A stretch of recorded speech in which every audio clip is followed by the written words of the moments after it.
1, 2, 3, take up space! Can we send it back there again? Good job accomplishing absolutely nothing. It all started as a joke. One of those random internet things that no one really expects to blow up. Someone stitched together a chaotic meme song from YouTube comments under Katy Perry's weird space collab with Blue Origin. It had everything: robotic interview clips, Katy floating in zero gravity, auto-tuned sound bites, AI visuals, and screenshots of people roasting the whole thing. It was silly, messy, totally over the top, and somehow that made it perfect. Bezos sent those women up into the atmosphere for 11 minutes. Now we know what a billionaire will do for 10 minutes of peace and quiet. When the spacecraft cost as much as the plastic surgery. And here we are using paper straw, and look at her. Can we send it back there again? Good job accomplishing absolutely nothing. People couldn't get enough of it. Within days, the video exploded online. TikTok was flooded with reaction duets. Twitter had entire threads quoting it. Reddit was dissecting it like it was art. The whole thing hit over 10 million views in what felt like a weekend. One comment even said, "This is better than her last album." Another called it satire perfection. And then it disappeared completely. Not made private, not unlisted, just gone, like it had never existed. People refreshed the link like crazy, thinking maybe it was a glitch. But nope, it was nuked. No goodbye post, no creator comment, no warning. Video was unavailable. That's when the theories started flying. You look ridiculous. Everybody looks ridiculous. This isn't a moment for feminism. That's a rocket that was designed, flown, and paid for by men, and you are simply baggage on that rocket. Some users claimed they saw a now-deleted tweet from the creator hinting that certain people weren't thrilled. Others said they spotted screenshots showing a copyright claim. I talk about this. I don't want to talk about this. We're talking. We got girl bosses in space, and it's a tremendous accomplishment. I am so embarrassed to be a woman right now. Though nothing was ever confirmed. But the internet being the internet, it didn't take long before everyone started pointing fingers at Katy Perry's team. The most popular theory? Her PR team saw the video, hated it, and made moves behind the scenes. No one could prove it. But let's be real, when a meme hits 10 million views mocking a celebrity's million-dollar space PR moment, there's no way it didn't land on someone's desk. And honestly, you can kind of understand why it struck a nerve. I mean, this flight was meant to be a big, shiny moment. Katy Perry floating glamorously in space for a few minutes, talking about love and cosmic vibes like she just unlocked the secrets of the universe. She was only up there for 11 minutes, maybe 4 of which were actual weightlessness, and yet came back talking like she was Buzz Aldrin. It was a PR moment designed to feel profound. But instead of people being inspired, they turned it into a meme. And maybe that's why it got shut down. Not because of the content itself. It wasn't hateful or harmful, but because of what it represented. The internet took something polished and controlled and cracked it open with humor. It mocked how out of touch the whole spaceflight felt, especially during a time when most people are dealing with everyday struggles like rent, groceries, or climate anxiety. It's that kind of embarrassment, the kind that spirals out of control online, that teams work hard to avoid. Because if a meme can undermine your entire message, it flips the power dynamic. It shows that no amount of money or branding can fully protect a celebrity from going viral for the wrong reasons. So, did her team step in? We don't know for sure. But the timing speaks volumes. No more than 4 minutes of intense pleasure up there. Came back and talked about how much in love she was with it, how amazing it all was. And she's talking as if she's Neil Armstrong or Buzz Aldrin, you know, landing on the moon, first people planting a flag. She was in space for 4 minutes. She's got longer songs than... What started as a goofy inside joke turned into a viral moment and then vanished. And in its absence, the conversation became less about Katy Perry and more about how much control celebrities really have over their image in the digital age. Because once the internet gets involved, it's not just a joke anymore. It's a statement. And then came the whispers, the behind-the-scenes stuff. One insider even claimed that someone from Katy's team called the video defamatory. Nothing official was ever released, no legal takedown notices filed publicly, but still the damage was done. But here's the thing. Online, it doesn't matter if something's technically illegal or not. It's all about the vibe. And to the internet, that video didn't disappear because the creator changed their mind. It vanished because someone somewhere panicked. The timing didn't help either. Right around the time the video disappeared, there was a surge in, quote, tweets dragging Katy for her robotic tone during the Blue Origin post-flight interview. Some people were genuinely confused. Others were just laughing hard.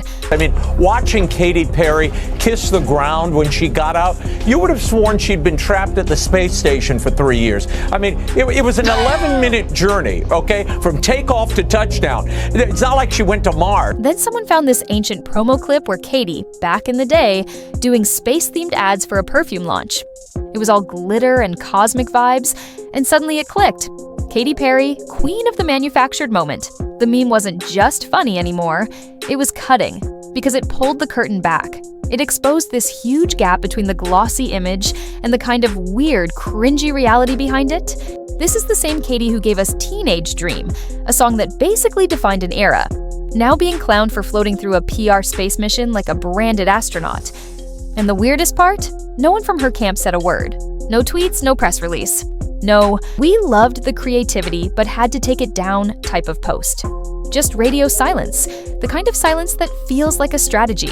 Because when you say nothing, it lets people assume anything, and let's be honest, the internet always assumes the worst. So with every hour that video stayed gone, the narrative got stronger. Katy couldn't take the joke. And if you actually watched the video before it disappeared, you'd get why it hit a nerve. It wasn't just a random TikTok remix, it was sharp.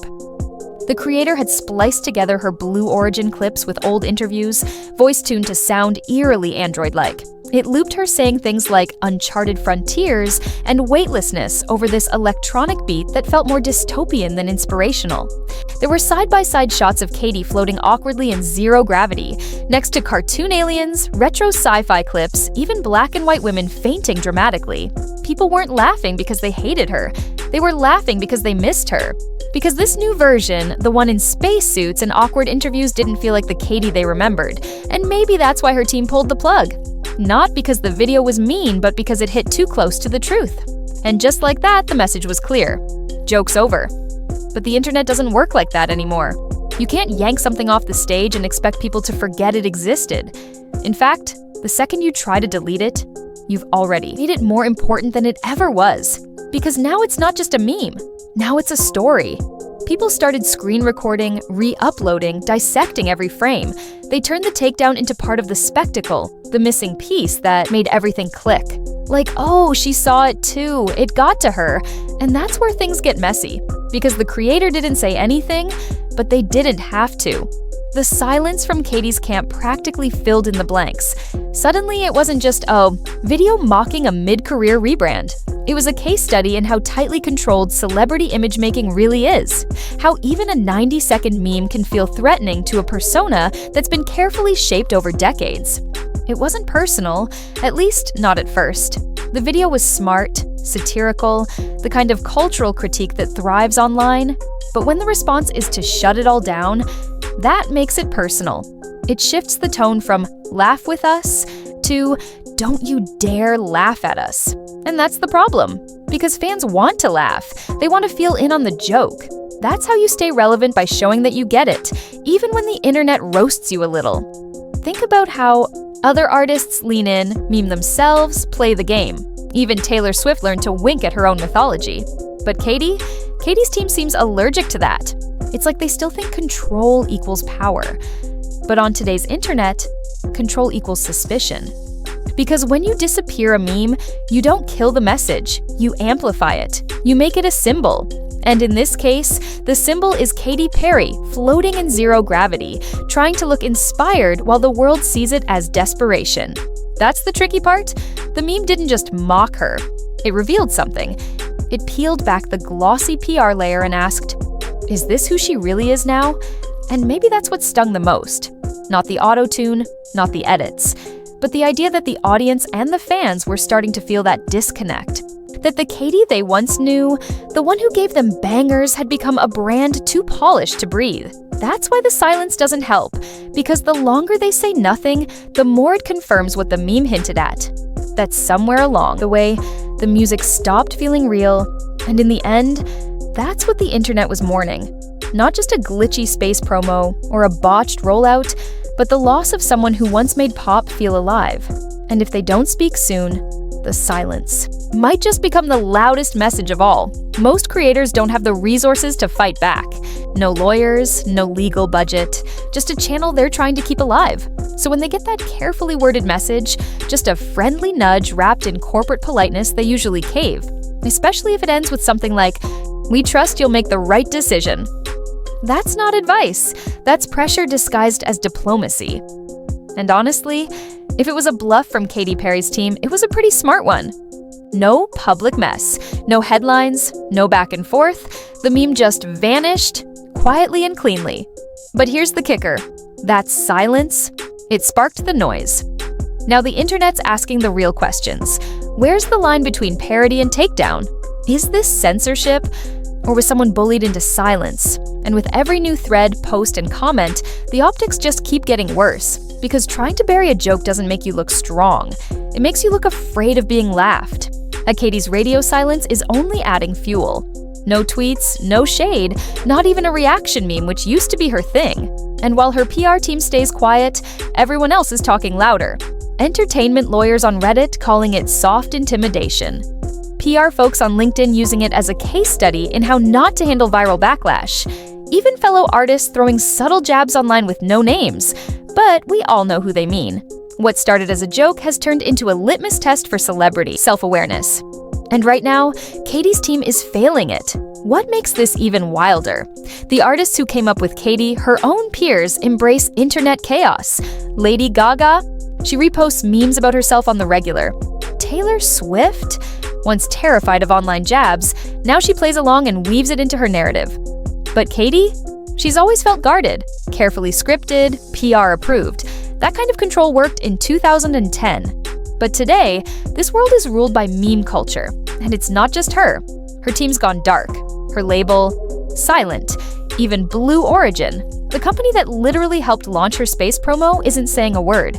Because what started as a funny video has turned into a full-on internet roast, and no one wants to be caught holding the match.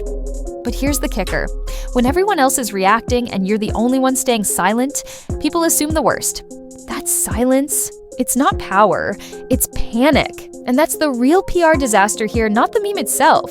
In 2025, even fake transparency is better than pretending nothing happened. This whole thing isn't just about Katy anymore. It's about what happens when a celeb, protected by layers of branding and legal muscle, tries to erase the one thing the internet won't let go of. A meme that hit a little too close to home. This wasn't a takedown, it was a catchy, low-effort song that said something real, and that's exactly why it stuck. Trying to silence that only made it louder. Because in the algorithm's world, resistance doesn't delete the joke. It amplifies it. At this point, it's not really about whether Katy Perry's team actually sent legal threats. It's about why it feels like they did. Why stars today seem to flinch at the first sign of mockery. And why the internet reacts even harder when something mysteriously disappears. This isn't just about Katy anymore. It's about an industry still trying to run on 2010's playbooks in a world that moves at meme speed. A world where transparency is more respected than silence, even if it's messy. Because here's the thing, meme culture doesn't care about your curated Instagram feed. It doesn't care about your partnerships or your legacy hits. It cares about how real you are when the internet points and laughs. And if you don't respond with grace, humor, or even just a wink, the silence will say more than a press release ever could. This saga didn't become viral because it was cruel. It caught fire because it struck a nerve, one that's been exposed for a while now. In trying to quietly shut down a joke, all that really happened was the punchline got louder. And now, whether it was intentional or not, this moment will be remembered. Not as a meme takedown, but as a masterclass in how not to handle the internet.